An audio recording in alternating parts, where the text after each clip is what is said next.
On vient donc de l'apprendre, Fanny, le musée du Louvre est fermé pour des raisons exceptionnelles. Oui, le musée parisien qui affirme aujourd'hui qu'il restera fermé pour des raisons exceptionnelles. Ces raisons, elles sont détaillées dans un autre message sur X de la ministre de la Culture, Rachida Dati. Elle assure que ce matin, à l'ouverture du musée, un cambriolage a eu lieu. Pas de blessés à déplorer selon la ministre. Elle s'est rendue sur place aux côtés des équipes du musée et de la police où des constatations sont en cours. Les faits, selon les informations de BFM TV, se serait déroulé aux alentours de 9h40 ce matin. On parle donc d'un cambriolage, c'est confirmé par la préfecture de police.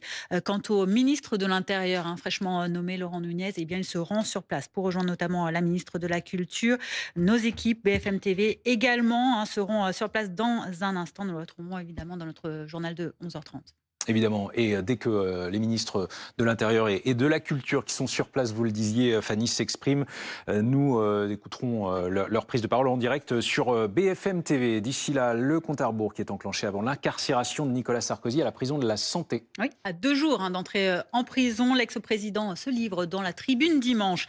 Je n'ai pas peur de la prison, je garderai la tête haute, y compris devant les portes de la Santé. Nicolas Sarkozy qui se veut donc serein face à cette épreuve inédite pour un ancien chef de l'État français.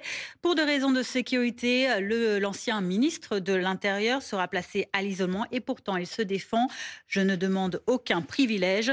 Nicolas Sarkozy déclare qu'il consacrera son temps en prison à l'écriture d'un livre. Condamné à 5 ans, on vous le rappelle, pour association de malfaiteurs dans le dossier libyen. Ses avocats ont prévu une très prochaine demande de remise en liberté. Et puis le budget 2026, son examen débute demain à l'Assemblée, Fanny. Oui, examen en commission des finances, tout d'abord, de l'Assemblée. Ce sera demain jusqu'à mercredi. Il s'agira d'examiner quelques 1710 amendements déposés sur la partie recettes de ce budget par tous les groupes parlementaires. Les débats se poursuivront ensuite dans l'hémicycle vendredi, mais s'annonce déjà houleux.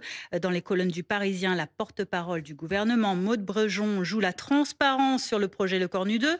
Il n'y a ni entourloupe, ni plan caché. Les engagements pris seront tenus, en référence aux socialistes qui ont troqué une suspension de la réforme des retraites contre une non-censure. Maud Brejon qui précise tout de même que ce sera ni le budget des socialistes, ni celui de Sébastien Lecornu. Ce sera le budget du Parlement. Merci beaucoup, Fanny. À tout à l'heure.